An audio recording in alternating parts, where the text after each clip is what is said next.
Hello! Happy New Year and welcome back to the Rotten Horror Picture Show, the horror movie podcast where we talk about films off the Rotten Tomatoes 200 best horror movies of all time list. My name is Clay. With me as always is Amanda. How you doing, Amanda? I'm doing well, but I have a request to ask of you. Okay. If you outlive me. Yeah, obviously. If you outlive me, when I die, will you have them carry me out of my house to Motorhead, please? Please? At the most mundane and banal portion of your removal, I will blast Motorhead as loud as I can. Yeah. Thank you. Yeah. We are today talking about Phenomena, Dario Argento's Phenomena from 1985. It is number 198 on our list. It has a 76% Rotten Tomatoes score with a 67% audience score. Now, we also have a Patreon where we cover, last year we did remakes and reboots, which was, should have been called Hits and Misses. Yeah. And this year we'll be covering sequels. And we haven't pinned down exactly what the list is, except for the first one, which is in the month of January. We will be doing Gremlins 2. So if you'd like to follow us and help support the show, head over to patreon.com/thepensky file. I'm trying to put this stuff at the front now, because I don't think anybody listens to the end of the show. Except maybe not. Kyle. He might make it all the way through. I don't know. Probably. Had you seen Phenomena before? Yes, I had. We saw it together. That's right. We did. And it wasn't that long ago, right? No, it was like within the last year. Yeah. One of the indie theaters near us was showing it, and we took the opportunity to go see it. And it was one of the Argentos you hadn't seen at that point, right? Correct. Yeah. Yes. What was your experience seeing it for the first time in a theater? It was really great, actually, seeing it for the first time in a theater, because if I recall correctly, by the end, everyone is kind of like laughing flummoxed, or sort of screaming a little bit or like chittering. You know what I mean? Like the crowd reaction for the end of this one was really fun. Yeah. But it's always great to see a movie, like an Argento movie, on a big screen, because like the images and the mood and just the vibes when you have it on the big screen and you've got the big sound system at you playing like Goblin, or in this case also maybe Iron Maiden. The most subtle use of Iron Maiden. Yes. This is a really interesting one because say what you will about the first 90% of it, the last 10% is a fucking banger, man. It's like, and I can safely say you have no idea what's going to happen. No. Even if you've paid attention the whole movie. No. The last 10, 15 minutes of this are completely baffling. Yeah. As far as surprising. Each piece of the ending has kind of existed in the movie, but the way they all come together at the end is... I just don't think I would have the mind to come up with something like this.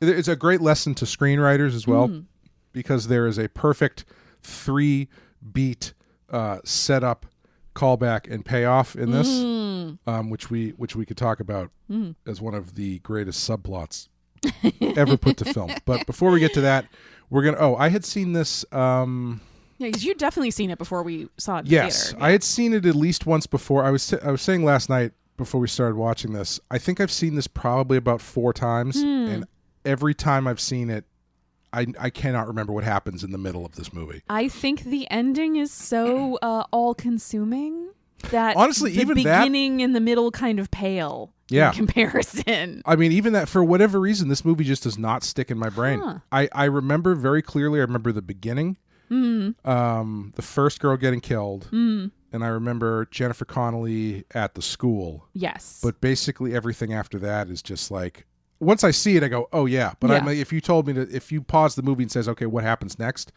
No idea. No idea. What's funny about it, though, what's fun about this movie is if you were to get to that last 10 minutes, pause it and say, okay, Clay, what happens next? And I told you accurately what happens next.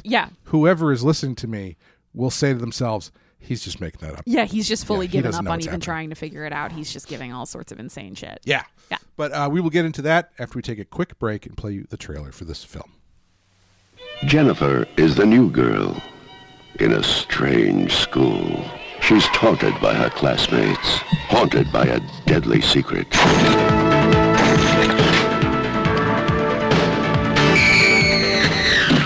Is she insane?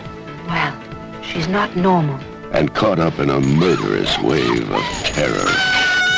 When the murderer hides his victims, he likes to keep in physical contact with them. But Jennifer's got a few million close friends. Insects never hurt. I love all insects.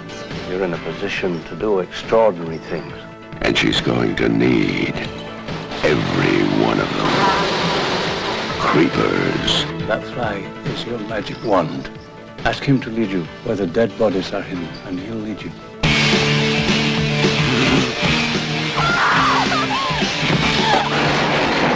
From one of the most acclaimed masters of suspense comes the chilling tale of a young girl trapped in a web of evil. Dario Argento's Creepers. It will make your skin crawl. Okay, Phenomena from I forgot to ask you, when you saw it in the theater, did it randomly cut to Italian dialogue with no subtitles? No, it did not. No? Well, I'm pretty sure we saw a better version. Yeah. Than the one that Amazon Prime is currently running. We'll talk about that a little bit later. Directed by Dario Argento, written by Dario Argento and Franco Ferrini, starring Jennifer Connelly, Donald Pleasance, Daria Nicolodi, Patrick Bacciao, Fiore Argento. Asia must have been too young at this point.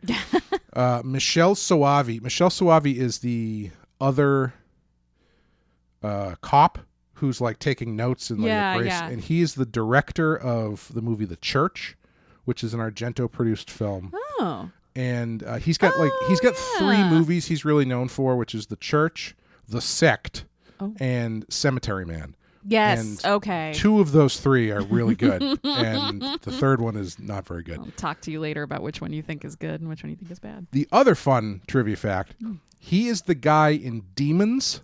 That's where I who know him wears from. the half mask and like is handing out tickets. Love that guy. Yeah, he and future obviously Halloween costume if I have my way. That's a good one. Yeah, he and Argento were buddies, and Argento produced his movies and stuff, et cetera, et cetera. Nice. Michelle Soavi and Tanga the Chimp as as film MVP Inga the Chimp. Amanda, what happens in Phenomena? A young girl who has an amazing ability to communicate with insects is transferred to an exclusive Swiss boarding school where her unusual capability might help solve a string of murders. Sure. I mean, that's about as accurate as anything you could say about this movie. Yeah, if you were trying to sum it up, that's probably about as it's probably the most comprehensible. Like, if you were trying to pitch this movie to somebody who was unsure, that's how you'd describe it if it was somebody who was not into the weird stuff. Yeah, and then what you probably wouldn't follow up with is when that person asks, like, well, what do you mean has a connection to insects? You probably wouldn't say, oh, she makes every insect on Earth super horny for her. Super horny for her. Super horny. I mean, Jennifer Connelly. I mean, I don't blame him. Well, Clay, some things you'll find in Phenomena include The 8 Squadrons of Death and the Great Sarcophagus.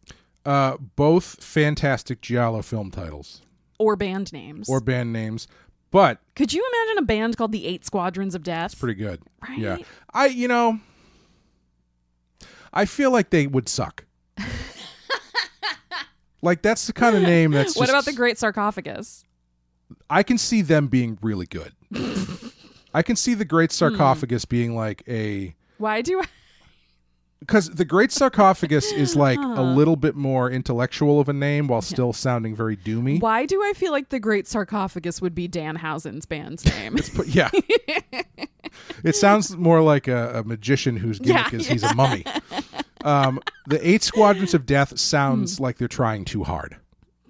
You know? Like it's so when you get there and you go, oh, these guys are probably... You know the band Ghost? Yes. I don't get them. Yeah, no, me neither. Great name. Yep. Fantastic look. I think their music sucks. Yeah. It doesn't match the whole vibe. Yep. and it makes me really mad. Because the potential. Yeah. Yeah. And also, like, so many people love them. Yeah. And I can't figure it out. They are in the niche of the type of music they are popular. Yeah, that guy's voice is so boring. Yeah. Anyway, it's like that where, you know, it's go, oh, these guys sound hard as hell. And then you go to see them and it's like, oh, yeah, they have a DJ. The sign of a bad band. Yes. You heard it here first, folks. A foreign wind and its associated illnesses, or the Swiss Transylvania. Yeah, I have a theory about the genesis of this movie, and I am at least partially correct. So I was watching this, I was going, this is so random, but also so specific of a concept and a setting. I have to assume that, like, Argento read a book about how the cops use bugs to help solve cases. Apparently that is true. Yeah. And also he must have read the encyclopedia entry on the Swiss Alps or something and was like, because that's real. Yeah. The phone wind is real. Yes, it is. Yeah. Yeah. And the sort of, I don't think there's like scientific evidence, but there's definitely like a folk belief around it possibly causing psychosis. Yeah, I would love it if there were actual scientific proof that the wind drives you insane. Yeah. But that's a shame that there's not. A dream of the world you want to live in, Clay. Inexplicable Iron Maiden, inexplicable Motorhead, inexplicable voiceover narration. Yeah, so at least the last instance is something I want to get into a little bit. The most inexplicable of all the sound elements. It is and it isn't, and I think we'll talk about that in a little bit. But yeah, this was the first movie where Argento started using needle drops, and clearly not super refined in how he doles those out. The Iron Maiden needle drop. The one where they keep talking about the feel of the steel. Yeah, and the flash of you'll die where you stand in a flash of the blade. Yep. Not entirely subtle given the scene that it's first played in. But that plus the Motorhead song is just baffling. But both of them seem to be placed over what could be viewed as boring business. Yeah. It's like he like rewatched it in the edit and was like, ugh, that scene's boring. Let's put the song over there. Like, we can't cut out the scene where we take the body out of the house. We need her to see that he's dead. Yeah. And then transition to the cop. Right. So what if we just drop Ace of Spades or something on there? Right. Yeah. Sounds like a good plan to me. Dreamscapes by Michael Mann. Yeah, that dream she has is pretty rad. And like plus the music, it felt like it was something from Manhunter. It really does. It kind of had a Hannibal vibe to me. Isn't Hannibal big on like the stark white spaces? Hannibal the show, Amanda's favorite show. Not big on it. No. There were a couple marketing images that really used it. I guess when I picture in the show itself, it's actually very opulent interiors, often very dark. There's kind of a running joke about how the original run of that show was like so dark you couldn't see half the details in the background. Okay. My memory of that show in my mind is mostly white and like a melting deer. Yeah, I mean, as far as like the opening goes, you're pretty spot on. Okay. Yeah.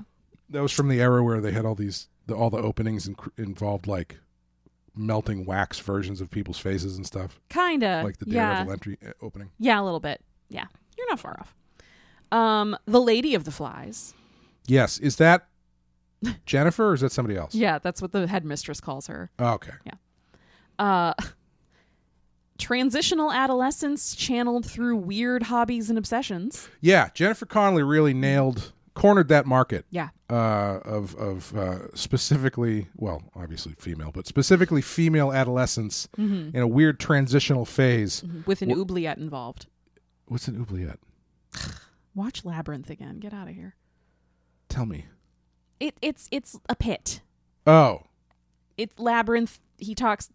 Anyway. Well, excuse me, princess. I haven't gotten out to the... I'm obviously the Goblin King.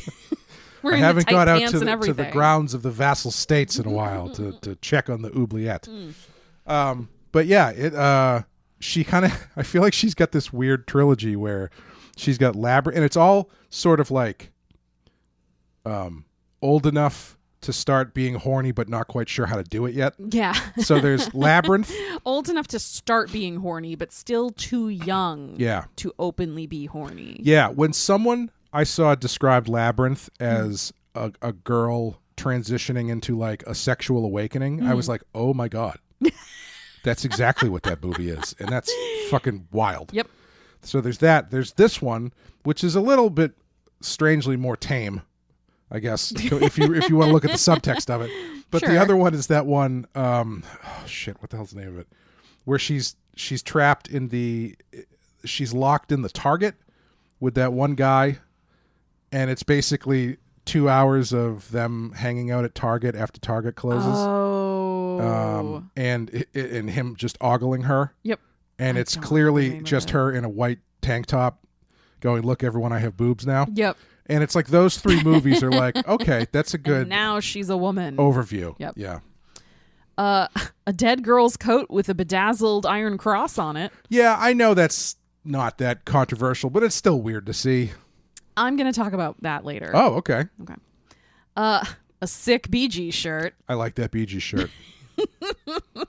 I wish the character had been a little bit less one note. Yeah. Than just to be like, I think he's from the Bee Gees. Oh, we forgot to mention, because I was curious, as things you'll find, because I was curious how you feel about this.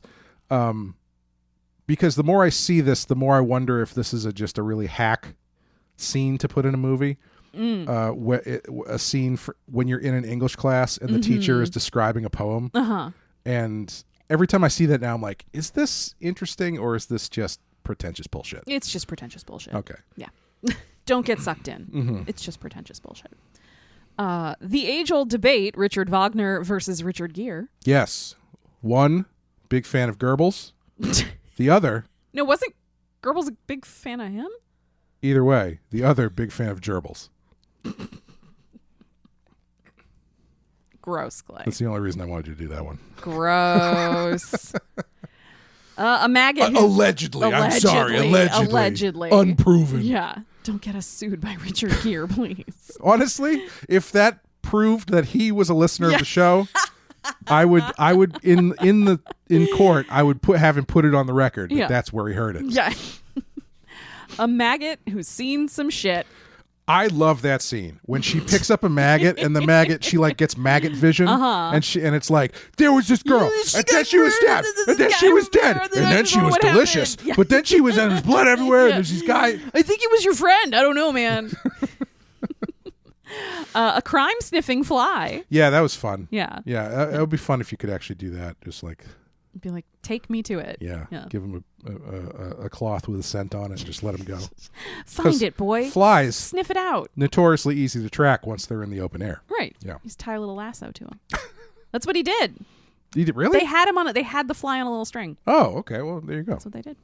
And last but certainly not least, a Friday the 13th inspired ending. Yeah. Which you want to argue with me about. I don't know if I would argue. You don't see it. I kind of surprise, like, all right, boat on the lake. Yeah. Surprise decapitation. Yeah. Exploded boat. Yeah. Fake out ending. Yeah. I think there's enough pieces there. I'll allow it. Thank you. Thank you. Okay. So this is Dario Argento's film that occurs that he made between Tenebrae and Opera. Oh. And we did Tenebrae on the Video Nasty series, which is also on Patreon. We haven't done Opera yet. Opera is cool. It's very much a more grounded return to form after this. But this is easily the weirdest movie he's ever made. And at least up to this point. Yes.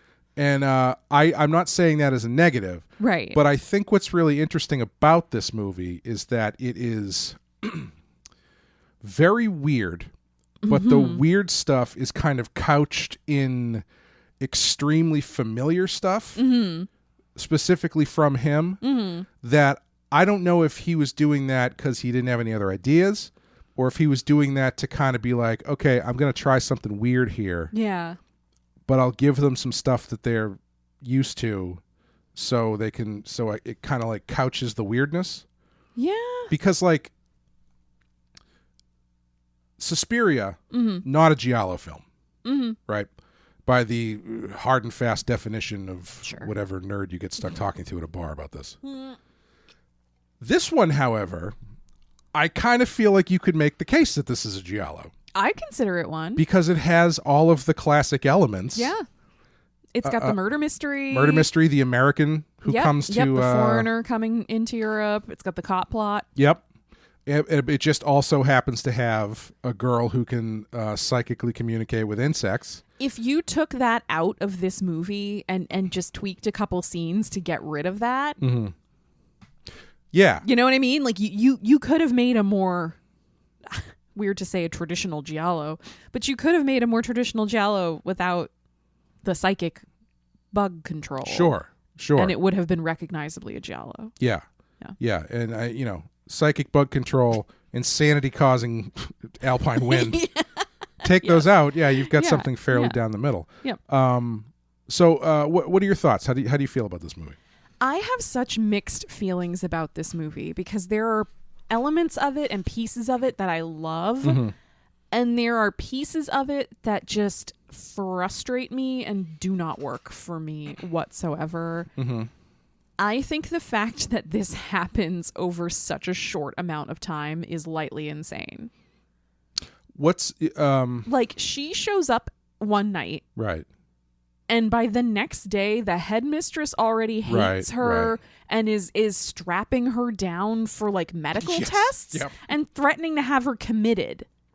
It has taken less than 24 hours. The whole school hates her and is like tormenting her pretty much immediately. No one likes her other than her roommate. And even that is like tenuous. Right. It's sort of like the roommate, Sophie, seems like the type who's kind of ready to please whoever she happens to be with at the moment. And she's also more interested in her personal life, being the daughter of a hot actor. Paul Corvino. Apparently, originally, Argento wanted her to be the daughter of Al Pacino. Is that why Paul Corvino rhymes with Al Pacino? Possibly. But he said no. He wouldn't let them do it. Yeah. Because there was going to have like pictures of him and video clips. Yeah, that would have been weird. And he said, I don't really want you to make a movie about a daughter I don't have. Yeah. Again... weird choice. It's just a lot of weird choices in this movie, and some of them work better than others. I don't know. But it's, at the same time, I find myself whenever I've watched this movie, I'm still drawn in. You know what I mean? Like I still think certain sequences are very beautiful to look at. I think some of the weird stuff is actually really fun. There's some really good kills in this. Yeah, they're pretty good. Yeah. Which I kind of forgot about. Like, speaking of what you were saying at the top, where there's a weird sense of like not really being able to retain this movie in full in your mind. I share that. I definitely remember the ending, but I did not remember the beginning. I didn't remember that the first girl, like, her head goes through like a window in a cave at a waterfall. Gotta have one. They got 2 in this movie. Oh yeah, at least. Yeah, maybe 3. No, I mean every waterfall needs to have a cave with a window. I thought you meant a dead girl's head going through a window. No, every Argento movie needs to have that, that's which true. we'll talk about in a bit. But yeah, I mean, I think Jennifer Connelly is just compelling to watch in pretty much anything she's ever in. She's really interesting in this because, like, I don't know if her delivery is amazing, but her screen presence is pretty impressive. Yeah. Like that first scene where she's in her dorm room talking to her roommate. Yeah. Obviously, the roommate's played like a bit of a dope. Right. But Jennifer Connelly, she just comes off as like a woman, like a confident woman. Yes. Yeah, and she's an interesting heroine. She's an interesting main character because she is very young, but she never feels fully like a child. Right. I think there's only one time where you could argue she does, and it's when, towards the end of the movie, when Frau Bruckner tells her, take the medicine, and she's like, okay. Again, a baffling choice. Right. Where it's like, okay, fine. I don't want to, but I'll go But behind this closed door and it's actually take it. in a bathroom where I could rinse or flush these down the toilet, and I will actually take them. But I agree completely on the dialogue is not the best in this movie, especially I would say for the girls, for Sophie and Jennifer. It's like they feel like they're having two completely separate conversations whenever they speak to one another. Yeah. Which I don't know if that's a language barrier thing. I don't know if it's just because who cares. But yeah, Jennifer Connelly is just enjoyable to watch. Like the scenes she's in, she is like very magnetic. Having Donald Pleasance in this is kind of a fun surprise. He must have loved this because he just gets to sit down the whole time. Yeah, I mean, he does have to play with bugs. That's true. So hopefully he likes bugs. Liked bugs. And he gets to do a fun accent. Sometimes. Yeah. I don't know. And this movie is just so unique. Even amongst Argento films, it's a very weird movie. And I feel like that makes it fun to watch. And the ending is like an all-time fucking bizarro. Yeah. I don't even know how to describe it. So I have like a strong affection for this movie. But I also don't think it's a very good movie. Yeah. So my thought about this kind of stems back to the voiceover thing, right? So that's one of the things that I feel like is pulling from. Yeah, you ever watch? You a Mel Brooks fan? Not really. No. Not against him, just not as familiar with him as many are. Mel Brooks has made a lot of movies. Yes. There are like, you can see any like 4 or 5 of them and be like, wow, comedic genius. Yeah. And then you start watching the other ones and you go, wow, he recycles a lot of stuff. Yeah. And for someone who isn't really known as a recycler, excuse me, this has a lot of recycled stuff in it, where the voiceover is straight out of Suspiria. The head through the glass, he's done that at least twice previously. Yep. The Black Glove Killer, a number of other things. However, when the voiceover popped in, I was thinking like, wow, man, that's so weird. Like this, it's Suspiria. I guess it's kind of the same thing. But then I kind of started thinking about it in that same mindset, and especially towards the end, the movie becomes a lot more dreamlike. Yes. And a lot more. It's got a big Alice in Wonderland kind of feel to it. Yeah. Especially once she starts going down the hole. Into the tunnels and underground and coming out through these caves. Everyone knows how much I love a literal threshold crossing or descent. Yes. Which even that is something he does a lot. Like, remember, did we do Inferno? I don't think we did.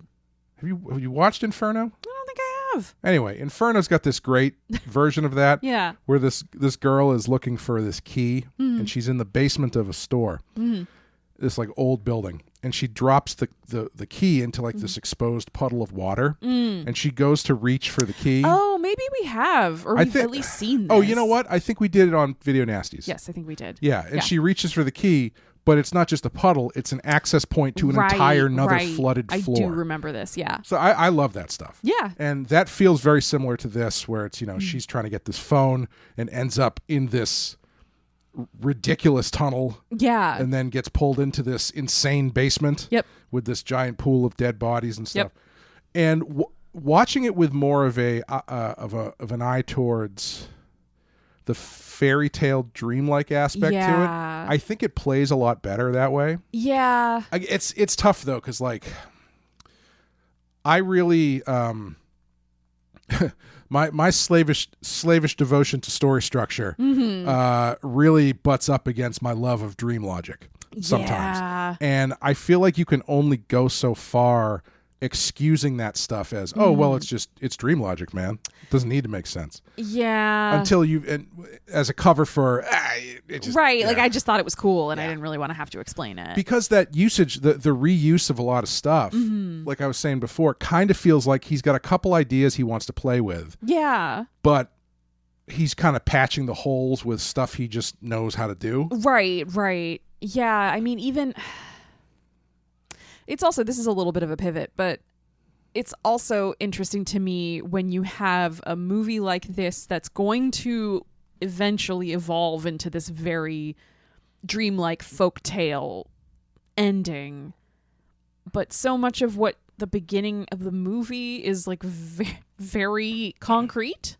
Yeah. You know, it's about like time of death with insects. Right. It's very about forensic specific science. It's about forensic science, but it's about a type of forensic science that sounds fake. You know, like it's I'm sure it's all real, that you know, based on what certain bugs and stuff and decay they can pinpoint or get down to. I think that's which is very real. Yeah. Yeah. Which is very cool, but it also sounds made up. You know, so there is a kind probably extra sounded made up in like 1980, whatever. Yeah. You know, now we're used to CSI and things like that. Yeah. But there is a certain level of surreality that comes from, let's talk about solving this murder while we're looking at this severed decomposing head with bugs crawling around. That thing is gruesome. Yeah, that's one of those ones where I was wondering, like, did they just get a real head? Because that looks pretty good. I don't know, guys.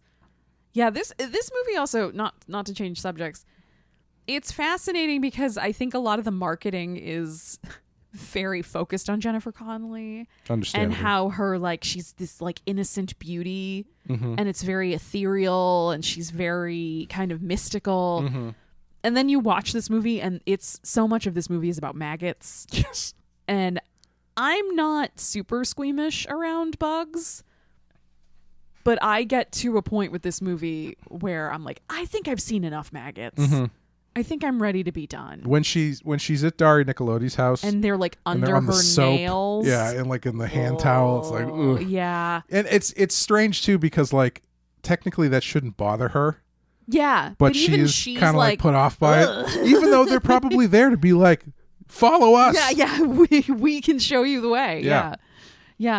This movie, it's a very weird experience watching this movie. Yeah, and I thought maybe they were trying to sell it on Jennifer Connelly's, who she was as a known actress, based on like Labyrinth, but Labyrinth comes out the year after this, so I don't even think she's really anybody at this point. Yeah, I don't think so. I think she this was maybe like the second movie she'd ever done. Yeah. Apparently had a great time. I only found one clip on YouTube of her talking about it. Yeah. And it was kind of charming. The guy who was interviewing her about a show she did on Apple TV was like, he was like, when I was in college, you know, we did a big course on Italian horror movies, and so I just really wanted to ask you. I love Argento. I wanted to ask you what it was, and she was great. She was like, oh, it was awesome. It was crazy, and I was game for anything, because I could really see that going either way. Well, did she talk about Inga attacking her? No, I did read that though. Yeah. Yeah, I've seen. There's definitely an interview she did a while back with Conan O'Brien, and I think maybe one other, where she doesn't get super into it in tons and tons of detail, but she does talk about how at one point she was sort of asked to help direct the chimp in a scene to not, like, the chimp kept turning, and they were like, we gotta somehow keep the chimp like facing the right way. Yeah. So if you see her start to turn, can you maybe just like take her shoulder a little bit? And she did, and the chimp bit her. Yeah. And then after that, the chimp was like, fuck that girl. Yeah. And they had to use, I think, a double a couple times for Trying her. to upstage Inga? Yeah, I don't think so. I don't think so. That chimp will kill you. Inga was in Bingo Boingo. She's a star. Not taking any shit from this movie. She is kind of the MVP of this movie. Oh, definitely. She's got a very nuanced performance. It's very impressive. It's really good. Yeah. I would say one of my favorite, like, you could call it a jump scare. One of my favorite jump scares of all time is the killer with the black gloves is in the car, and you see the hands on the steering wheel, and they're starting to drive away, and then fucking Inga like pops over from the roof of the car, banging on the top of the windshield, screaming. Yeah. Like, that whole scene is really well done. Yeah. Because not only the thing with the thing with the death of Donald Pleasance, I think in and of itself is like right on the line of credulity, where it's like, okay, I understand the tension you're trying to build by having him stuck in this wheelchair going down this assisted ramp thing. Yeah. And having nowhere to go and then just And getting it's stabbed. dark, right? However, I don't know. I feel like he could have tried harder. Just hurl himself off. Anyway, but that's... I mean, that's also one of those scenes in movies that whenever I watch them, I wonder if in the world of the movie, in the actual moment for that character, it's so dark for them that they can't see, but the director has to light it somewhat so that the audience can tell what's happening. Yeah. But for the character, they're like blinded in the dark. Yeah. I do think that's one of the things that frustrates me when people use the, well, why didn't he do this argument to like dismiss something? Mm-hmm. Because you as the viewer have all the information. Yes. Because in order for you to understand what's happening, they need to give you generally more information than the characters have. Yeah. And so, yeah, you can say that when you have more information given to you in a period of time that's probably elongated. Mm-hmm. It allows you to think about it, especially because you're not the person it's happening to. Yep. Yeah. And I say that as someone who definitely has made that argument before. We all do. We all do at some point, but it is like, even if you put yourself in McGregor's position where he's in his own home and he's comfortable, and it seems like, you know, Inga's kind of agitated and he starts coming down the stairs to see what's up with Inga, and maybe he sees a figure there, but he probably just sees the figure of a woman. Right. And he might be like, wait, who is that? Is that Jennifer? Is it Greta come back? What's going on? It's not going to be immediately like, oh no, there's a man with a gun. Like, that's not the kind of movie it is. So you can kind of forgive him for, he's stuck on this little like elevator for his chair, and it's, you know, might be the type where once it starts going, it's hard to get it to stop and go back. Yeah. But anyway, yeah. I think the thing that makes that scene work so well is Inga. Yes. Because, man, the killer basically uses lures her out of the house. Mm-hmm. Inga, of course, is his helper chimp. Yes, his nurse and his friend. Yeah. Lures her out of the house, then shuts the door, locks it behind her so she can kill Donald Pleasance. And as this slow motion thing is happening, Inga is like clawing at the door and can see it through the slats. Right, is trying to like fight her way back in to save her friend. Yeah, and it's a very affecting performance. It is. And whether it's the performance or just the editing makes it feel that way. It's very sad. Yeah, it's very and then not only that part, but then afterwards when she comes in and finds him dead and like lays her head on the chair. Sits with him for a second to like check on him and then realizes like, oh. Yeah. And then goes after the car of the killer. Yeah. Fucking love it. I feel like most movies, that's where Inga's role ends. Yeah, not this movie. And that's what I was talking about when I said there's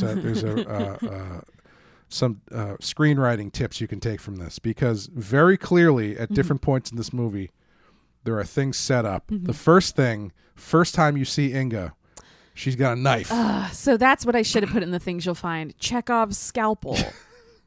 Damn it. She's got a knife. Yeah. And I think initially what he's doing is playing Inga as a red herring, because that's right after the first girl gets killed. Mm-hmm. And then you see Inga with the knife and you're like, oh, is this going to be like Murders in the Rue Morgue or something? The monkey keeps killing everybody. Yeah. And then she brings the knife. Who knows where she got it? Yeah.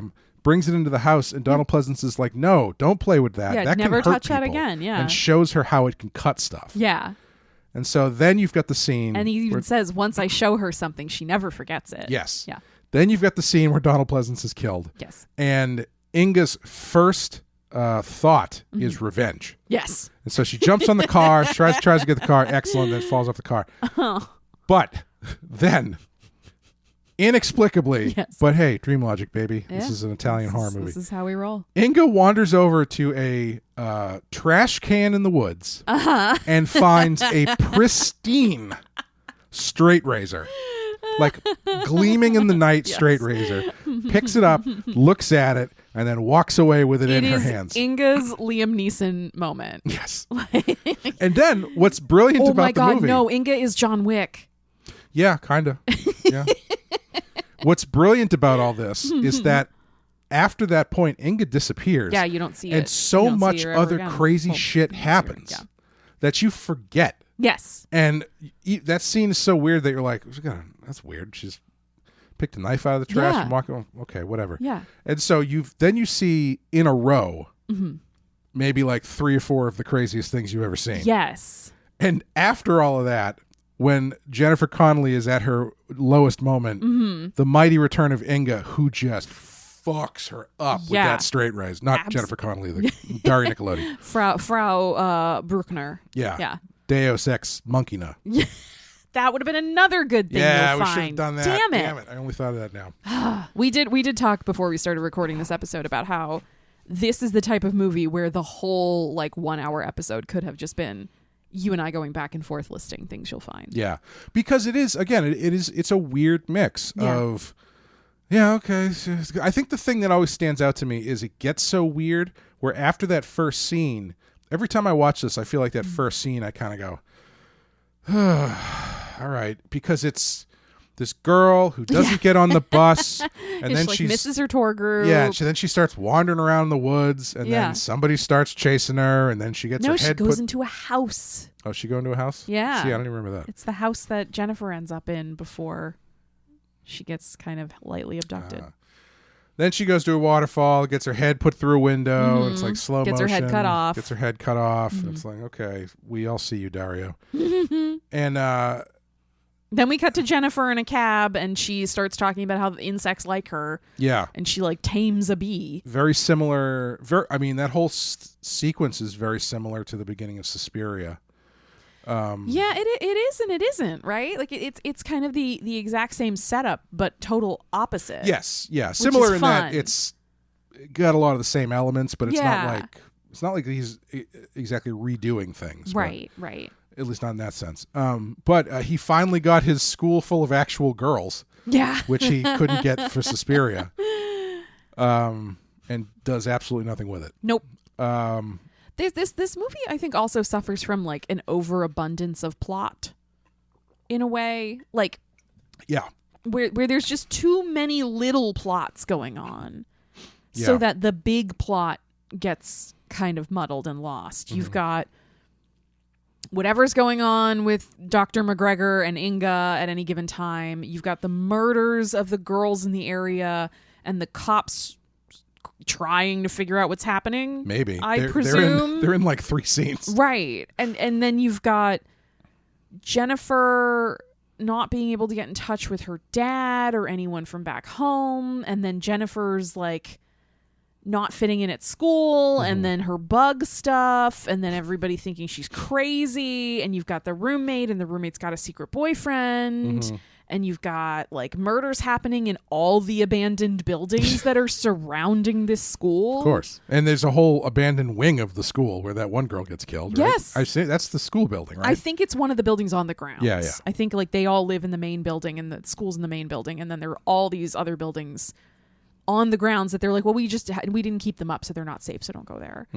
And then you've just got all these little like mini plots happening. And it just feels like a lot of busyness, but not a lot of actual cohesive storytelling. Yeah. It is, however, weirdly held together by this idea that there is a killer on the loose. Right. Which they mention a couple times, but like you said, there's a lot of stray threads that are kind of involved to that, but kind of doing their own thing. It is interesting too that there's at least one murder, if not multiple, that are either mentioned outright or implied, but you don't see them. Yeah. There's Donald Pleasance talks about the girl that used to come visit him and help him out, be sort of his assistant, and how he's pretty sure she was killed because she just disappeared and no one has ever seen her again. Maybe she was arrested for being a Nazi based on her coat. I will come back to that in just 1 second. Okay. Give me a second. And then there's one of the scenes when Jennifer is sleepwalking and someone's about to get murdered, and the TV in the dorm room is on. It's like showing a news broadcast, and it keeps showing the names of girls.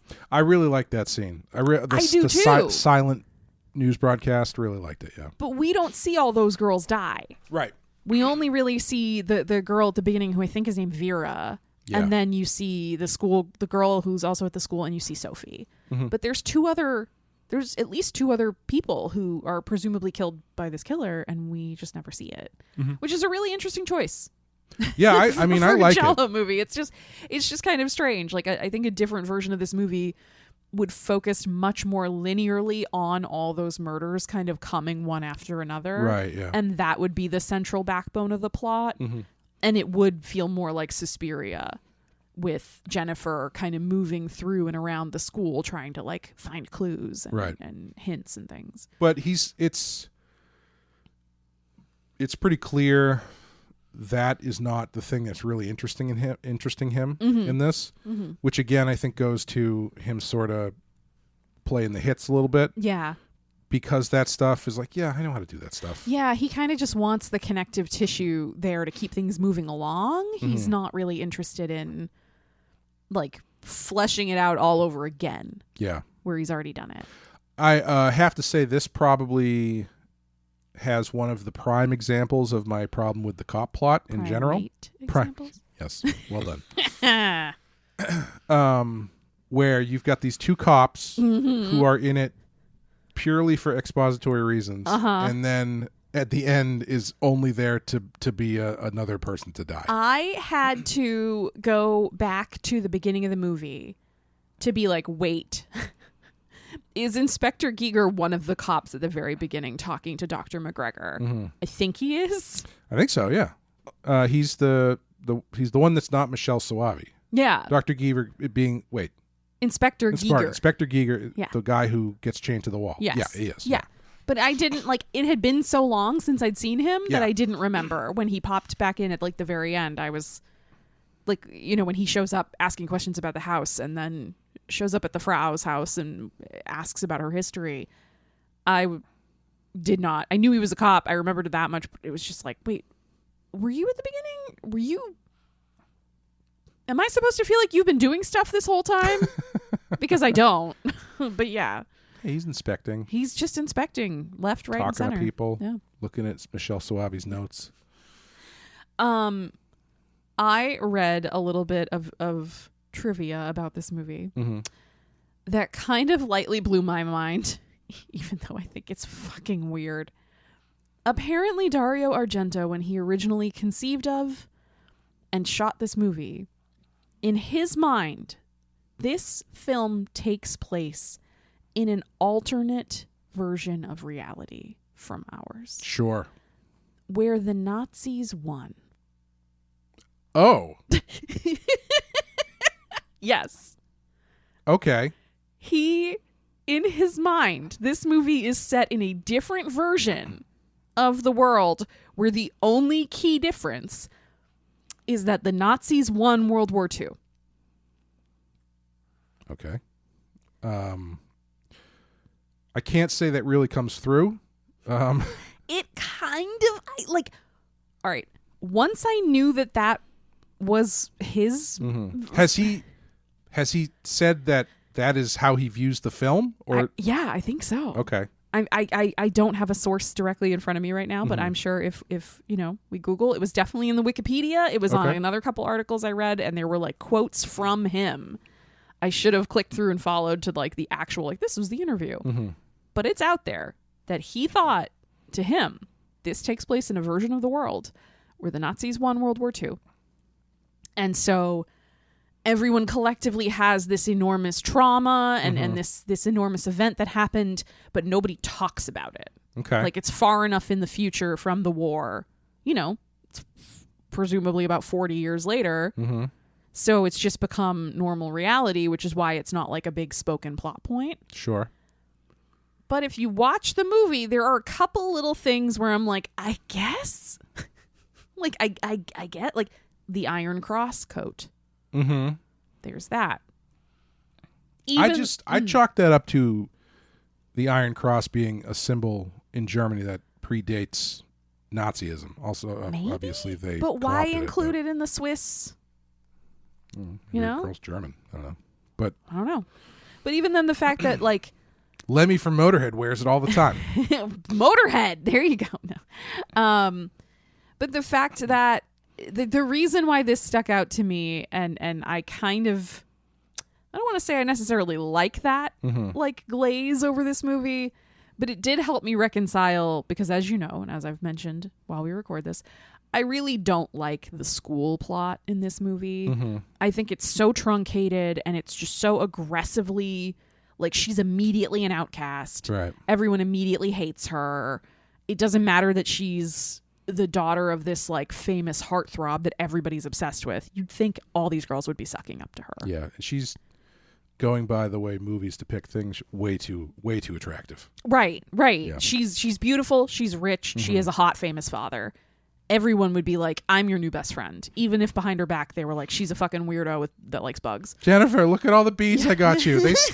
They stung me pretty good, but I got them for you. I carried you 4 spiders. I had 5, but I don't know what happened to the fifth one. But the fact that the headmistress is so immediately upset and like angry about her sleepwalking, and she keeps saying it's abnormal. Yep. And the first reaction is, let's bring in the doctors because you're not normal. You're not living up to this idea of like what a young lady should be. And so we might have to send you away. It is a very fascist view of, you know. And they immediately start giving her like electroshock therapy. Yeah. They immediately are like, we're going to strap nodes to your head and we're going to commit you to somewhere and remove you from society because one time you had a sleepwalking incident. So I kind of was like, all right, you know what? Sure, Mr. Argento. If this takes place in a world where the Nazis won and we're all much more eugenicist about young people, I guess that kind of makes me like, fine, whatever. Yeah. But it's just such a weird, it's like, you know, in like very internet speak where people have a head canon. It's very strange that is his head canon for his own movie. Yeah. I mean, I guess that technically makes it canon, doesn't it? I guess, but if they never say it in the movie and it never comes up and it has no actual impact on the film. I kind of really like, I don't think it's successful here, if that's the case, but I do really appreciate that as like an exercise to try and tell a story or make a film that takes place in a different reality. But the fact that it's in a different reality is not part of the story. Yeah, it's beside the point. Yeah, it's just where it takes place. Yeah. That's very fascinating. Isn't that weird? Yeah. Again, this feels like a movie where he's just trying shit. Yep. And just, you know, he read 2 books on vacation after Tenebrae. I was wondering if maybe he picked the Alps specifically for the contrast of like the beauty of the Alps and the flowers and decaying dead bodies. Maybe. Or, I mean, based on what you just told me, it could be a reference to The Sound of Music. I mean, yeah, and then the Nazis fucking loved the mountains. Yeah. Isn't that where like Eagle's Nest and like Berchtesgaden and all that is? Yeah. So, yeah, they loved their little ski chalets and like mountain getaways and stuff. Yeah. So it would make sense that, you know, in this world, as in our world, those areas are where like elites flock to, right? Like these beautiful scenic towns and resort areas, and you're going to have your fancy finishing school, the Richard Wagner School for Girls. Oh, yeah, I guess I didn't even put that together. Yep. And all the people that the teacher lists off, they're all Germans, I think, right? Yes. She say Wagner and Goethe. And, Yeah. Okay. All right. Yeah. She is very she's very Nazi-ish, the headmistress. Yep. Do we think Hitler's alive at this point? Probably not, right? Not. He was pretty fucked up. He if they won the war. Yes, Clay, I think it's safe to say that Hitler was pretty fucked up. It's like one of my favorite tweets of all time, which is no, you do not under any circumstances gotta hand it to Hitler. Yeah. My favorite line from Band of Brothers, which is, hey, get a load of this, guys. The Germans are bad. But I was just thinking, like, I mean, he was pretty fucked up, like physically. Yes, towards the end. But obviously, he was losing the war. But he was on all sorts of drugs. Yeah. I'm guessing he's dead by 1950 tops. I mean, even if you gave him till 60, this is taking place in the 80s. Yeah, he would have been. That's true. He would have been really old. Yeah. Because I mean, he was probably Stalin's dead at this point, right? Oh yeah. Everybody's dead at this point. Everybody's dead at this point. I'm dead. You're dead. I didn't exist yet. Yeah. That's pretty fucking mind blowing. Yeah. It's as close to dead as you get until you die. That's true. That's weird. Yep. Well, I have to go get my mind right. Let's talk about the. Let's talk about the wrapping up. Now that I've derailed us into, let's talk about World War II. Let's talk about the wrapping up of all of these disparate threads. I'll be honest with you. I don't even really know what was going on. She's got the kid with the weird face, which apparently that's a real thing. I don't think I don't think it's that bad. No, I don't think it turns children into slavering murderers. Murder monsters. Yeah, no. Usually it's pretty debilitating. Yeah. So it seems like Frau Bruckner was working at the hospital, the insane asylum, and got grabbed by one of the inmates who raped her through the bars and gave birth to this monstrous child. Yep, because obviously the son of 1,000 maniacs. Yes. that child was Freddy Krueger. And then she has been hiding / protecting him because he's grown into a murderous goblin. No pun intended. But it's also driving her insane. Or the trauma of it has driven her insane. I don't know. And then because her son keeps getting out and long distance knifing girls, she has to go around town cleaning up. And by that I mean killing anyone who's on to him. And because Jennifer... I don't know. Because Jennifer is there, she now has to kill Jennifer. What's funny about all this is if she had just played it cool, Jennifer was going to leave the next day. I mean, isn't that also kind of a classic Giallo thing, though? Yeah. Because I feel like...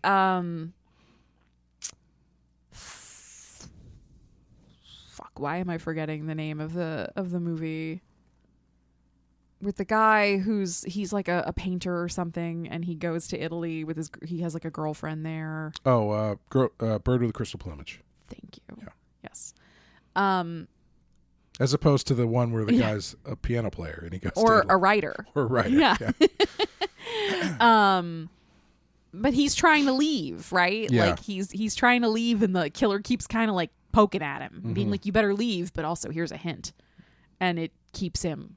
If you would just let it go, right? This guy would have left, and you would have been fine. But you're insane, so you're not thinking that way. I kind of love once she's in the house, once they have Jennifer. Jennifer has been sort of trapped by Frau Bruckner. I love how quickly it gets very, very weird. Yeah. Not that this movie has been anything but weird the whole time, but it gets in more intensely weird very fast, where she comes in and immediately all the mirrors are covered. And also like Manhunter. And her teacher, this woman is her teacher, is starting to act very strange and kind of twitchy and just weird. And then she's talking about her son who has to stay in his room with his horrible thoughts.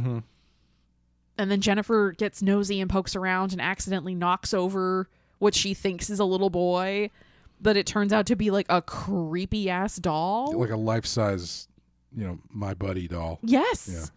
Yes. And then the teacher, Frau Bruckner makes fun of her about it and is like, "What, did you think it was real? What's wrong with you?" And it's like, "Well, why do you have a creepy boy doll?"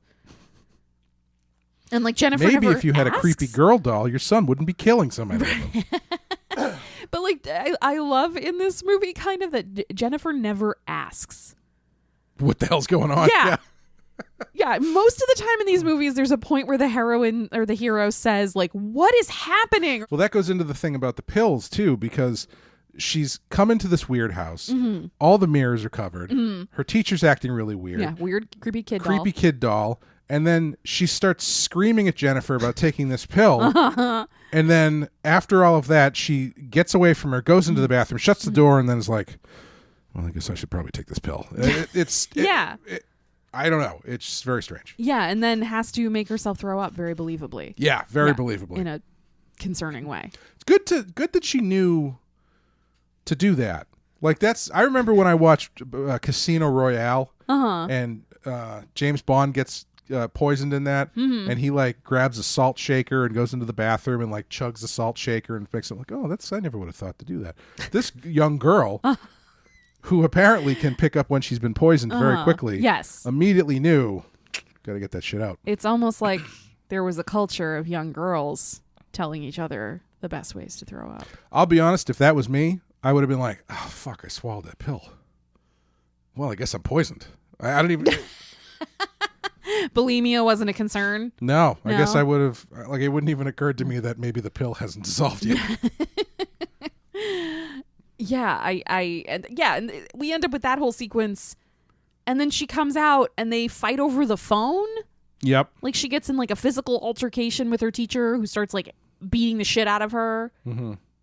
Then she shuts the blast shields on the house. Right, which I know there are areas, like I've been to other places where that's more common. Like having those sort of metal shutters that come down over your windows and doors is just like everybody has them. Like your house is a bodega on the corner in Brooklyn. I mean, kind of, or like it gets really fucking hot. You don't want to get that insanity causing wind to come in at night. I don't know, man. I've been to several cities where those are the types of shutters that are on. Well, also though, when she goes down into the ground, the area that she comes into, now I'm only thinking this because of what you said a few minutes ago, seems remarkably like some sort of military bunker. Yeah. Yeah, it seems like a fallout shelter or something, maybe. But yeah, so we have this entire insane sequence where she's in the house and fighting with her teacher, and then the teacher is kind of taken out, and she gets her threshold crossing, and she's crawling through this dirt tunnel. Let's not forget the business that she has to do, where she has to climb up to the door and reach through and try to get the phone. It is kind of tedious to watch that. Well, that's why they drop in some Iron Maiden, so it's less tedious. And then I love the moment when like the hands come out through the wall and grab her and pull her in, and she's understandably freaking out, but it turns out it's the inspector. Yeah, I don't know how the hell he did that. I don't know, because his hands like come straight out. Yeah. And when she comes in, he's chained to a wall. Yeah. So, he has like a couple, maybe like a foot or so of space to play with. But she goes straight into that like pit of molding, rotting corpse fluid. Yeah. Which is real fucking gross. Excellent. I always love a good pit full of rotting corpses. An oubliette. An oubliette, excuse me. Full of bones and goo. Yeah. Melted flesh goo. Goobliette. A goobliette.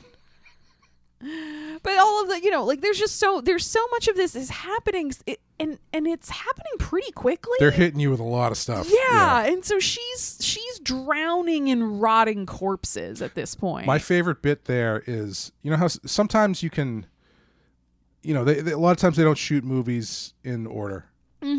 And sometimes you have to cover your bases when you're doing a movie like this. It's like the Evil Dead movies, right? You'll notice in the Evil Dead movies, at a certain point, Ash always wipes his face off because like they don't know how much blood is going to be on him after the effect, and they're shooting this thing for.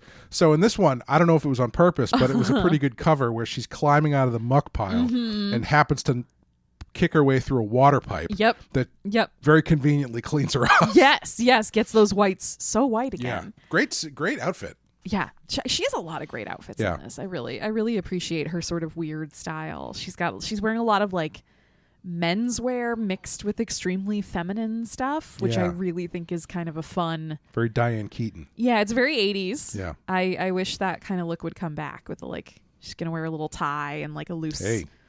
All it takes is one person to start it. I'm too old. And that person is Kendall Jenner. There we go. That's it. Perfect. Love it. Kendall, get on it. She also listens. Her and Richard Gere listen I together. hope so. Kendall, if you're listening, I've made no jokes about your family on any of these episodes that I can remember. Star Trek, don't listen to that show. Yeah. But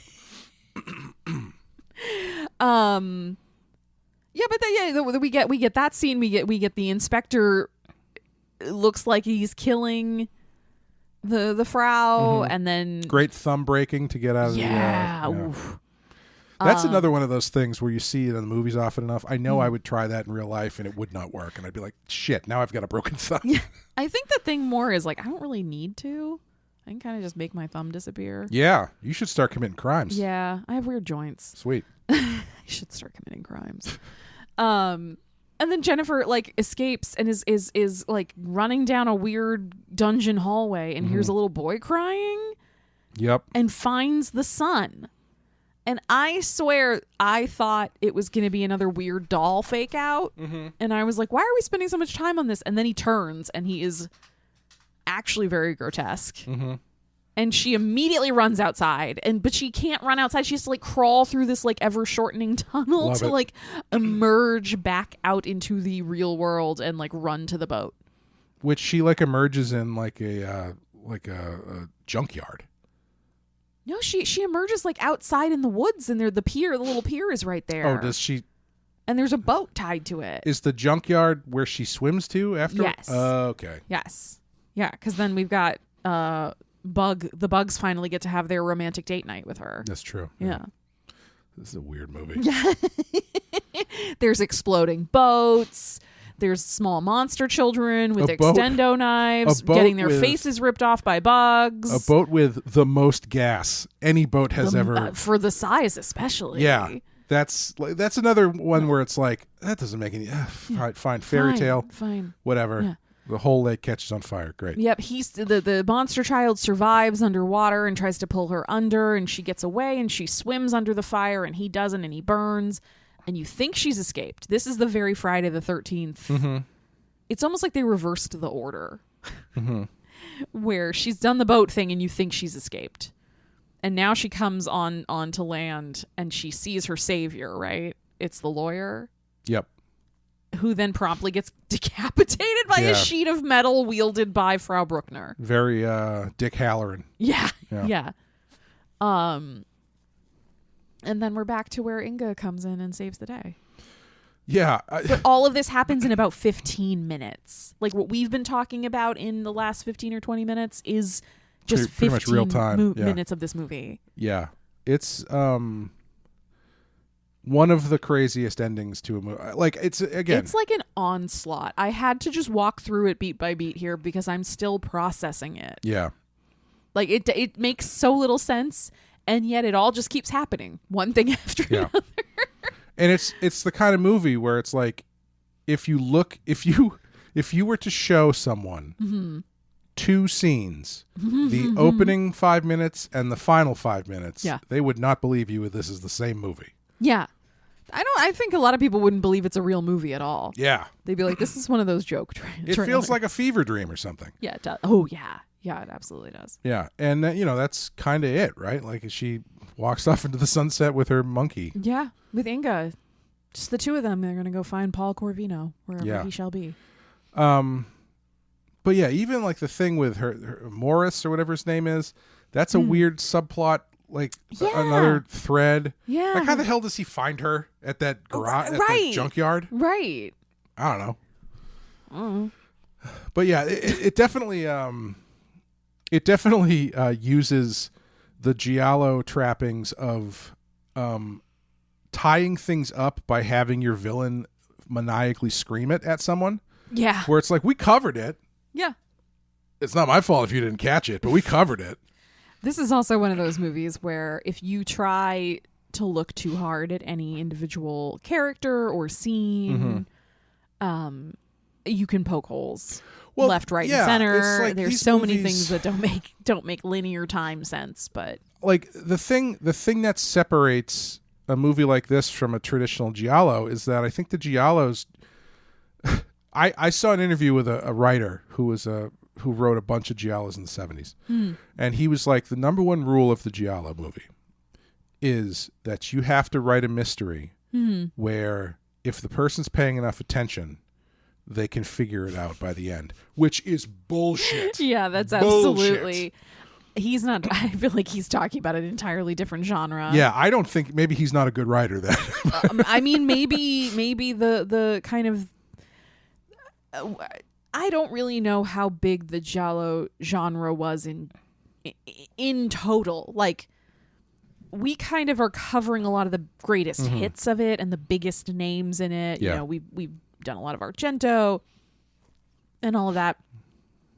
So I don't know. Maybe in Italy there were other giallo movies that were much more like this is just a detective story. It kind of yes and no. Like I think the heyday of it was basically like 1970 to 1976, and then at that point, as these genres tend to do, you start getting elements that are bleeding into different kind of stuff, and like you start getting what I was watching a documentary on Tubi that was actually really fun. Can't remember what it's called, but it's about my other favorite Italian subgenre, the Poliziotteschi movie. And at the beginning, they're talking about the life cycle of genre films in Italy, which is you have one or two of them that come out at the beginning that cause this massive splash. Sure. Then every single studio starts making only ripoffs of that or other ones that fall into that genre. And then eventually they start to seep into other things, and then the genre is dead when they start making comedies. So when they started doing the spaghetti westerns, towards the end of that run, they were starting to do these comedy westerns. Like I think there's a series called My Name is Nobody or something like that. That's like all of the trappings of the spaghetti western, right? But we're laughing at it, yeah. And they do the same thing with giallo and horror and that kind of stuff. And I think with these ones, it kind of around 75, it starts to peter out and starts to evolve. And it's pretty much done by the 80s. Like there's some other ones that pop up in the early 80s, like Lamberto Bava does A Blade in the Dark, I think fairly late in the 80s. But they kind of get unseated by slasher movies. And which is a genre that was essentially directly formed by giallo films. Yeah, I mean, I think you could argue this movie feels a little bit like a bridge between the two. Yeah. In a lot of ways. Well, that's what I find so interesting about Argento's stuff, because he, for the sake of argument, he basically starts the genre, the major popularity of the genre with Bird with the Crystal Plumage. And then he kind of sort of puts a cap on it with Deep Red about 5 years later. And then he starts doing stuff like this, where he does first he does Tenebrae, which is a little bit more meta, dealing with this genre. Then he does something like this, which is like a giallo but also crazy out there fantasy thing. He seems to want to keep pushing the boundaries of what people expect him to do, but it's this weird thing where he also does a lot of the stuff they expect him to do, and it's a very interesting movie. Yeah, he is a very interesting creative mind. Yeah. Where there's some stuff where you watch what he's done and what he's come up with, and I just don't understand how a person gets there. Yeah. And then there's some stuff you watch and it becomes kind of predictable. Sure. It's just a really interesting juxtaposition to put them next to each other in the exact same movie. He's also I find him very interesting because he is such a large presence in Italian genre film for he wrote on Once Upon a Time in the West, which was in like the late 60s. So he was working. That's a weird one. If you ever watch that movie and you look at like the screenplay credits, it's like Sergio Leone, Dario Argento, Bernardo Bertolucci, and like all these other guys who are just like these huge names that at the time weren't really hadn't really hit on their own yet. Anyway, yeah, that's interesting. He's such a big name in Italian genre movies for about 15 years. Like this is probably the end of his golden period, I would say. Because after this is Opera, which is pretty good. And then I feel like, let me just pull it up real quick here, because now I'm curious. What did I do? Did I get rid of it? What did you do? Let's see here. Dario Argento. He does a lot of producing. Like he produces a lot of other people's movies, and he works a lot with George Romero. Like he brought Dawn of the Dead to Italy. Right. Let's get rid of that. I'm not interested in writing. But yeah, so we got Phenomena, then Opera. Yeah, that's pretty much it. Two Evil Eyes I saw once, and I didn't think was very good. And then he starts kind of getting worse and worse, and then by the 90s he really in the 90s and the 2000s he really falls off. Yeah. Very unfortunately does the third of the Mothers trilogy in 2007, which everyone pretty much says kind of sucks. No. His most recent one from 2022 called Dark Glasses, I heard was kind of a return to form. But I don't know. He seemed to have his heyday. He did a lot of stuff, and then like a lot of these guys just sort of lost the juice. Yeah. But he's such a big name that he just has been around. Yeah. Where a lot of these other guys either stopped making movies or probably were a little older than he was. Yeah. It is crazy to think that, he was putting a movie out 4 years ago. He's got to be like 90 now. No, he's not that old. He's really? I think he might be that old. 1940 he was born. So he's 86? Okay, so that's almost 90, yeah. Yeah, like I don't know why you're quibbling with me over 90. That feels kind of accurate, actually. That old, every day counts. I know, but I'm just saying it's amazing that he's in his late 80s and is still, he's still putting work out. Yeah. There's a lot of those guys doing that. Scorsese's in his 80s. Yeah. Ridley Scott, I don't think thinks he's ever going to die. I mean, maybe he won't. If any of these guys, him and James Cameron, I think. Yeah. Because Cameron has the money, but Ridley Scott, I think, just has the willpower. A weird spiritual thing within him. Yeah. But yeah, he's in between that 15 years, 1970 to 1985. He puts out 9 movies. Wow. Yeah. Wow, that's more than one every other year. Yeah, and a lot of them are pretty good. Yeah. But yeah. Do you have anything else you want to say about Phenomena? I don't think so. Oh, I did want to talk about my frustrations with the streaming. Yes. Because you were very mad. Not to get too soapboxy about this, but when the streaming age started, the golden ideal of this was that you could access all of these movies in high quality whatever and be available, and they'd be available to watch, right? Even the original days of Netflix, when they were first sending out the discs and stuff, it just opened so many doors to the kind of things you could get. But the streaming, the promise was always much bigger than that, right? Yeah. So you can watch literally everything ever made. Yeah. Like every business, the streaming platform has turned into has gone from targeted things into just big nets full of mush. Yes. And much like using Amazon or anything like that, it's a real crapshoot whether or not you're going to get a good version of the thing you're looking for. Yes. And even if you go to Amazon and you try to buy a movie, like a DVD or something, or even a music or whatever, it always gives you like 5 different options, and you can't tell which one is like...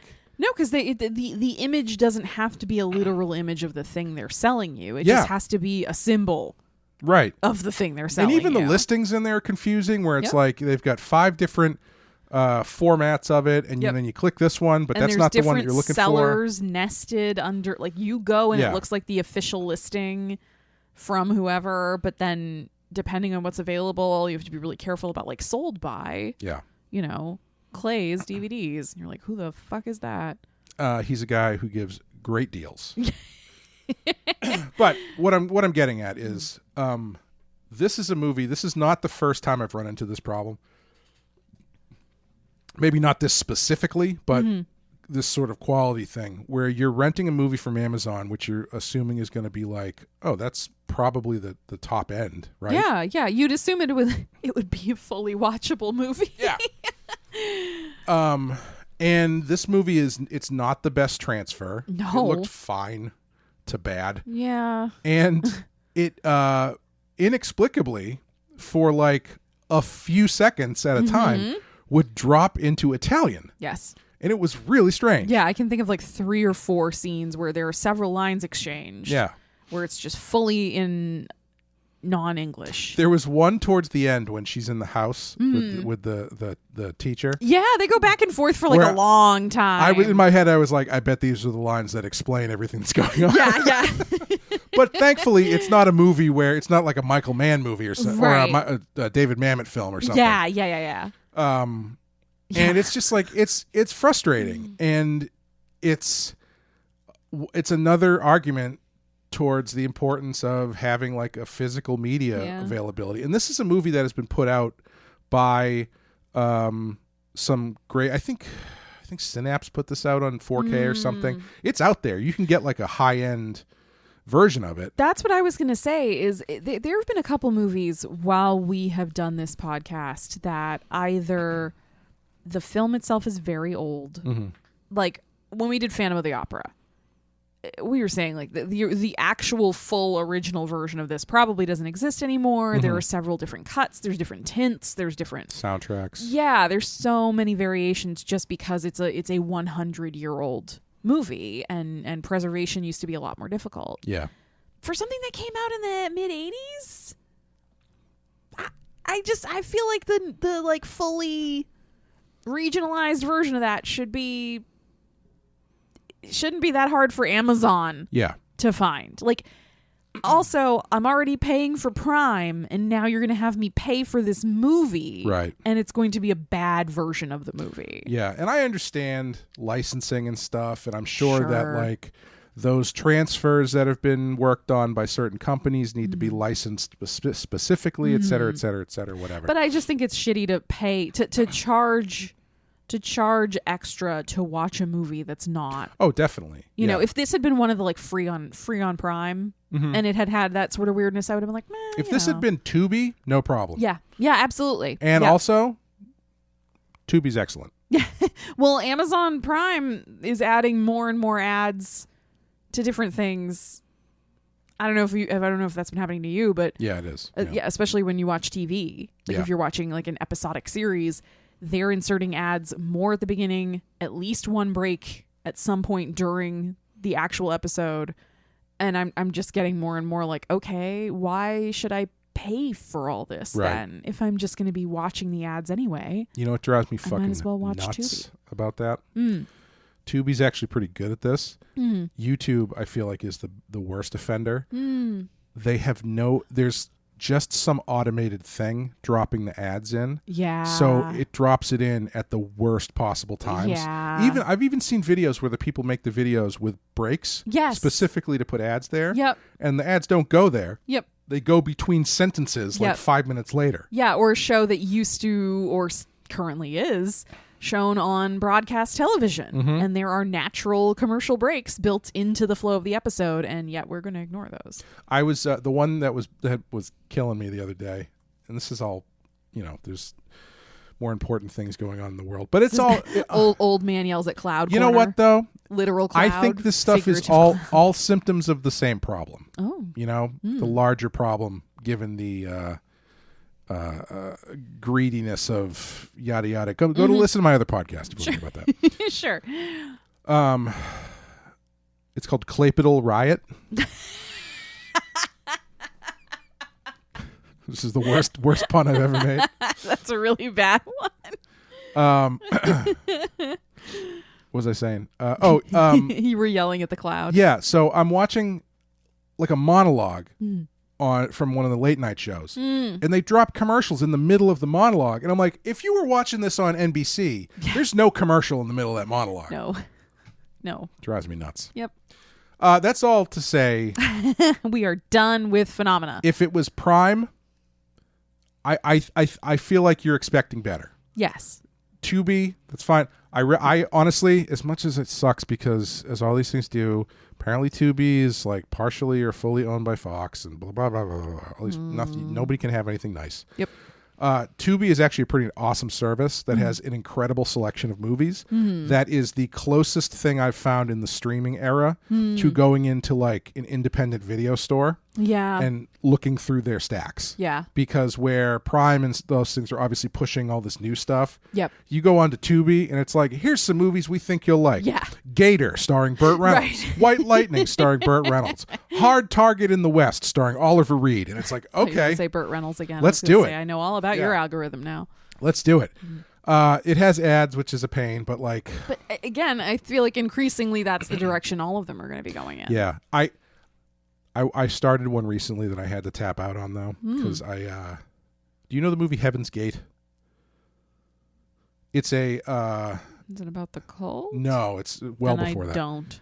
It's a notorious flop. It was sort of the movie that signaled the end of the auteur filmmaker era. It's made by Michael Cimino, the guy who did Deer Hunter. Oh, okay.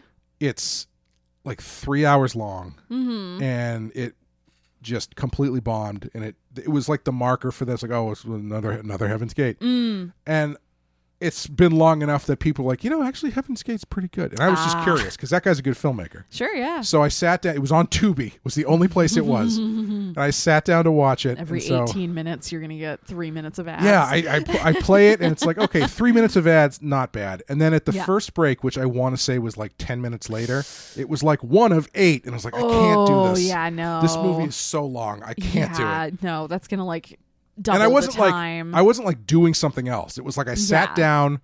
My wife had gone to bed. Yep. That's why I say wife now because I got married. Yeah. And I'm like, I'm going to watch Heaven's Gate. And after 10 minutes, I'm like, I can't do it. Yeah. I can't do it. That's not the way you, It's different than being like, I would like to watch an episode of Parks and Rec. Right. Like, if I'm watching, that has a couple ad breaks in it. I'm just going to go get another seltzer or whatever and chill the fuck out. But. If I'm watching Heaven's Gate while I'm working, that's fine. Anyway, long way for me to say bye. Physical media. I thought you were just going to say bye. Like bye. Goodbye. Physical media is great. It always looks better than streaming. It's fun to collect stuff. I don't know. Don't listen to me. This has been Old Man Yells at the Cloud Corner. Yeah. Hey, people are wising up. It's coming back.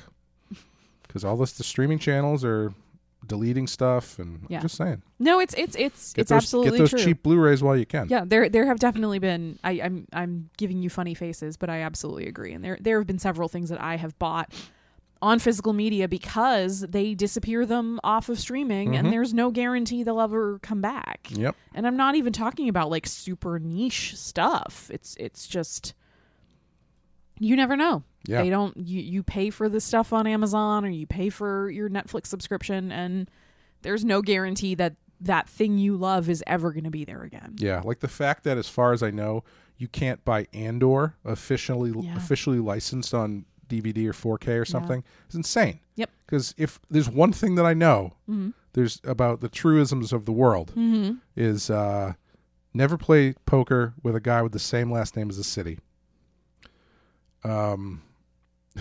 Sorry, this is all from Teen Wolf. I'm sorry. I'm sorry. Never play poker with a guy who has the first name of a city. Oh, okay. Never get involved with a woman who has a dagger tattooed on her thigh. That's fair. And Star Wars stuff always makes money. Yep. So they're just leaving money on the table, as far as I'm concerned. And the rest is cream cheese. Okay. That's going to be it for... the music in this is by some iteration of Goblin. Claudio Simonetti, and it's got needle drops and stuff. Yeah, it's pretty good. Yeah, it's fun. It's a nice operatic soprano singing. Yeah, it's fun. Yeah. So that's gonna do it for Phenomena. This is number 198 on our list. I have to do this one time before we sign off. Phenomena. Do do do do do. Phenomenon. My mother did that relentlessly when that John Travolta movie Phenomenon came out. And I hadn't seen that Muppets thing. And I was like, what are you doing? You're driving me insane. I don't understand. And she was just like, Phenomenon. I'm like, oh, Jesus Christ. You tell your wife I did that for her. I will. Thank you. Number 198 on our list. How do you feel about that? Up, down, off? I'll be honest, I'm kind of surprised this one makes the list. I am too. Especially seeing the stuff that had been added to the list and has then been dropped off the list. Yeah. I'm a little bit surprised this one's on there because it's not I don't think it's one of the 3 or 4 Argentos I would put on this list. Right. And I know whenever we talk about this, my criteria tend to fall into 2 camps. The first is usually these are supposed to be horror movies. Is this movie actually scary or horrifying in some way? And then if not, has it had some sort of long-lasting cultural impact on like a bigger scale? Apparently not enough to get a good transfer on Prime. Right, but like, and I do feel like this movie is kind of niche. You know, oh, definitely, it's pretty niche. It's fun and enjoyable in a lot of ways, and it has several things to recommend it. But I don't think it's a particularly scary movie. No, and I also don't think it had a big influence. Yeah, like it's not one of those movies where you see the generation of directors that came after that took inspiration from it, or like The Blob, which has just become shorthand, right? About, you know, you can say The Blob and people know what you're talking about. You haven't noticed that the kids are saying, "Man, that guy was such a jerk. I'm going to go Inga on his ass." Phenomena. Well, it's funny because in America, this movie was released by New Line Cinemas as Creepers and was cut from 116 minutes down to 85. Oh, jeez. So I think they also saw this film and were like, I don't really know how to classify this or how to sell this, so let's just strip it to the bone. Mumble, Jennifer Connelly, mumble. Yeah, this knives, blood, blah, Chimp. blah, wine, blood. Yeah. Yeah, they did that a couple times. I have one of those, for the golden era of DVD where they could put literally anything on DVD and people would buy it. I have one of those 2-disc sets you'd get at like Best Buy that has like 15 horror movies on it, and they're all some variation of the public fucking domain. Best. I have one that I had pulled out, and I was watching one movie on it. This was like maybe 10 years ago.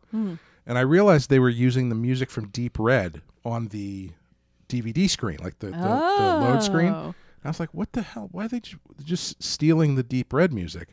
And so I played this movie. It was called The Hatchet Murders. And what do I learn when I hit play? Is it was Deep Red. Yeah. But it was retitled as The Hatchet Murders. I don't know if that's what it was released as in America or maybe like Lithuania or something. I don't know, but amazing. Anyway, yeah, it's I kind of wish people still did that. I learned. Speaking of physical media, we want to talk about physical media for another 4 hours. Maybe not 4 hours, but I can probably give you 4 minutes. I just got the new Arrow Video set of the original 3 Ninja Turtles movies. Oh boy! And one of the man, you want to see a decline in quality across 3 movies, Aww. boy. One of the fun things on the special features is I learned that apparently in Korea, I don't know if it's still this way, but it was at the time, you had to remove any mention of Japan or Japanese stuff from a movie. Oh, that's not true anymore. So at the time, that movie was released in Korea as Teenage Mutant Hero Turtles. And the word ninja is nowhere to be found in that movie. Wow, that's really interesting. Yeah. They have a bit of a history. Yeah, a little bit. A little bit. It's been a little tense at times. What about you? Do you think this should be on the list?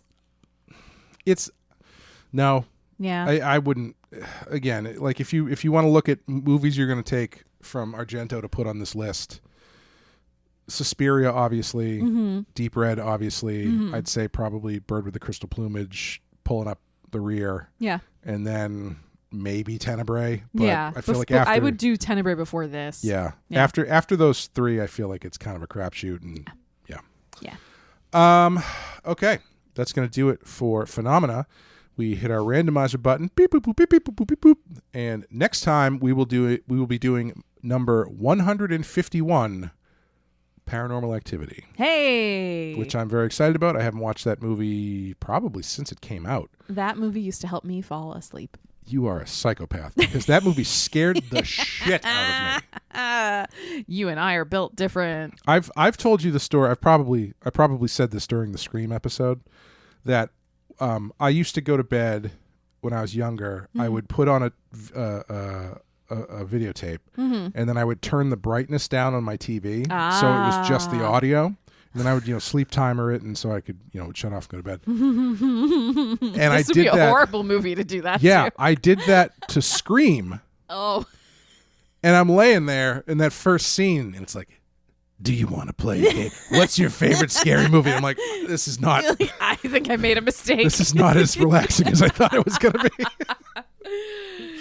Oh God, yeah, no, that'll be fun. I'm looking forward to it. You could do that with Paranormal Activity because there's like 8 lines of dialogue in the whole movie. But what would happen is you'd fall like almost totally asleep. Yeah. And then you would hear something horrific. Yeah, and then all the pots and pans would fall out of the cabinets. Yeah, exactly. Yeah. Anyway, thank you guys for listening. If you want to help support the show, again, head over to patreon.com/The Penske File. Follow us as we get into sequels. And it's going to be sequels. I originally was thinking it doesn't have to be a sequel to a movie we've already covered.